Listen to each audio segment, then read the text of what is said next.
Funding মূলত একটি গণতহবিল অথবা গণবিনিয়োগ। কোনো ব্যক্তি কোনো প্রকল্প অথবা কোনো কারখানা অথবা কোনো ব্যবসা পরিচালনা করতে চাইলে সেক্ষেত্রে সে অনেকগুলো মানুষ থেকে স্বল্প স্বল্প আকারে যদি ফান্ড কালেকশনের জন্য কোনো ইনিশিয়েটিভ নেয় কোনো প্ল্যাটফর্মের মাধ্যমে, সেটাকে আমরা ক্রাউড ফান্ডিং মূলত বলে থাকি। বর্তমান বিশ্বে আসলে যখন ইন্টারনেট প্ল্যাটফর্মের মাধ্যমে বিভিন্ন সোশ্যাল মিডিয়া প্ল্যাটফর্মের মাধ্যমে ফান্ড কালেক্ট করা হয়ে থাকে, এটার জন্য স্পেশালি এই ওয়ার্ড ক্রাউড ফান্ডিংটা এসেছে, বা পিয়ার টু পিয়ার ফান্ডিং। আইন বা বিধির ক্ষেত্রে যদি আমরা দেখি, বাংলাদেশে এখনও আপনার ক্রাউড ফান্ডিং এই কনসেপ্টটা to some extent it's very new, বিনিয়োগের বিষয় যখন আসে।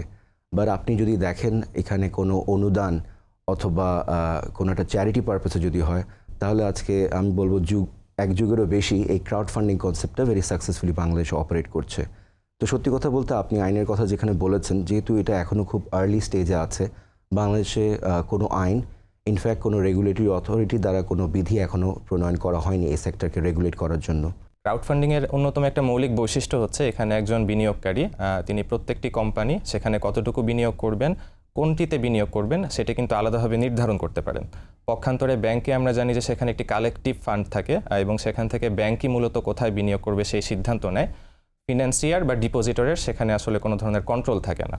তো বর্তমান বিশ্বে ইসলামিক ফিন্যান্সের উৎকর্ষ সাধনে ব্যাংকিং সেক্টরের পাশাপাশি ক্রাউড ফান্ডিং সেক্টর কিন্তু অত্যন্ত সম্ভাবনাময়ী একটি খাত।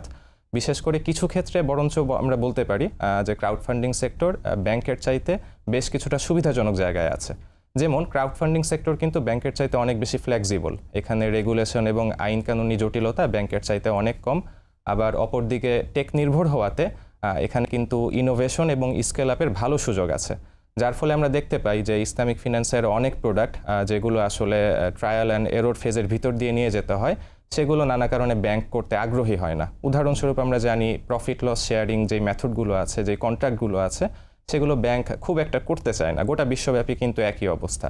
ক্রাউড ফান্ডিংয়ের মাধ্যমে আমরা খুব সহজেই কিন্তু ইসলামিক ফিন্যান্সের এই প্রোডাক্টগুলো নিয়ে আসতে পারি এবং সেগুলোর চর্চা করতে পারি। সেই দৃষ্টিকোণ থেকে চিন্তা করলে আমরা ক্রাউড ফান্ডিং সেক্টরকে আসলে ব্যাংকের পরিপূরক বলবো। বর্তমান বিশ্বের বাস্তবতায় ব্যাংকিং সিস্টেমের বিকল্প কিংবা প্রতিদ্বন্দ্বী হিসেবে ক্রাউড ফান্ডিংকে না বললেই ভালো হয়, বরঞ্চ এটি একটি পরিপূরক।